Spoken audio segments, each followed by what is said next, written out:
దశాబ్దాల నాటి ఖమ్మం జిల్లా ప్రజల కళ ఈరోజు నెరవేరబోతోంది. ఈరోజు సీతారామ ప్రాజెక్టులోని 3 గేట్లను ముఖ్యమంత్రి రేవంత్ రెడ్డి తెరవనున్నారు.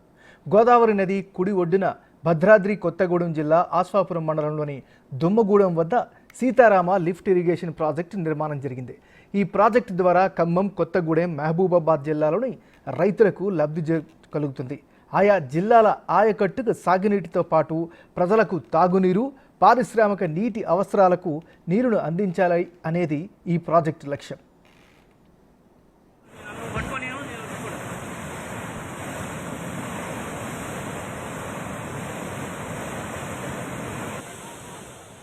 నాగార్జున సాగర్ ఆయకట్టుతో పాటు వైరా, లంకా సాగర్, పాలేరు ప్రాజెక్టుల కింద ఆయకట్టు స్థిరీకరణకు ఈ నీటిని అనుసంధించాలి అనేది ప్రధాన సంకల్పం.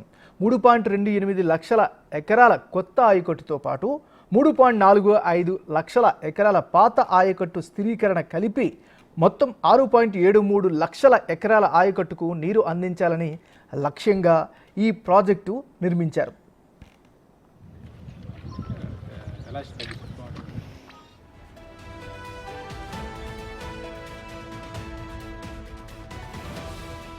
గత ప్రభుత్వం ఈ ప్రాజెక్టుకు 18,286 కోట్ల అంచనాలతో పరిపాలనా అనుమతులు జారీ చేసింది. 2016 నుంచి 2023 నవంబర్ వరకు గత ప్రభుత్వం ఈ ప్రాజెక్టుపై 7,436 కోట్ల రూపాయలను ఖర్చు చేసింది. అందులో 5,472 బ్యాంకుల నుంచి తెచ్చిన అప్పులు 1,964 కోట్ల రూపాయలు ప్రభుత్వ వాటా.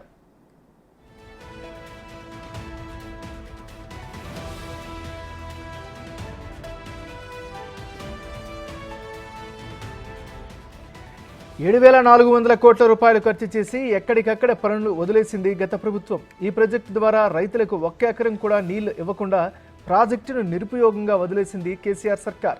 వేల కోట్ల నిధులు ఖర్చు చేసిన బీఆర్ఎస్ ప్రభుత్వం కనీసం 40% పనులు కూడా పూర్తి చేయలేకపోయింది.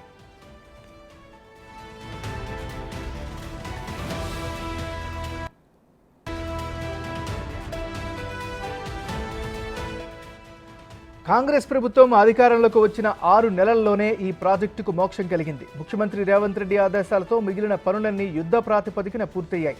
జూన్ 26వ తేదీన డ్రై రన్, 27వ తేదీన వెట్ రన్ ట్రయల్స్ను విజయవంతంగా నిర్వహించింది.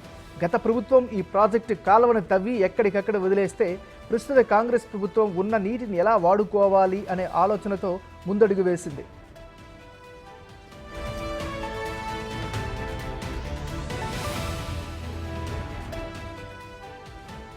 కాంగ్రెస్ అధికారంలోకి వచ్చిన తర్వాత సీతారామ ప్రాజెక్టుపై పెట్టిన ఖర్చు వృధా కాకుండా ఉండేందుకు అవసరమైన చర్చలు జరిపింది. ముఖ్యమంత్రి భద్రాచలం పర్యటనకు వెళ్ళినప్పుడు ఈ ప్రాజెక్టు ఇంజనీరింగ్ అధికారులతో చర్చించి వెంటనే రాజీవ్ గాంధీ లింక్ కెనాల్ ప్రతిపాదించింది. ఈ లిఫ్ట్ ద్వారా వచ్చే నీటిని 8.6 కిలోమీటర్ల రాజీవ్ కాల్వ పేరుతో లింక్ కెనాల్ ఏర్పాటు చేసి సీతారామ నీటిని నాగార్జున సాగర్ కెనాల్కు అనుసంధానం చేసింది.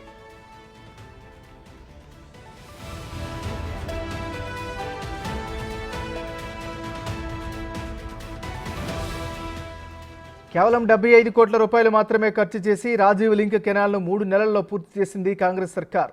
పవర్ సప్లై, పంపింగ్ స్టేషన్లకు గత ప్రభుత్వం వదిలేసిన పనులకు కాంగ్రెస్ ప్రభుత్వం ఈ 9 నెలల్లో 482 కోట్ల రూపాయలను విడుదల చేసింది.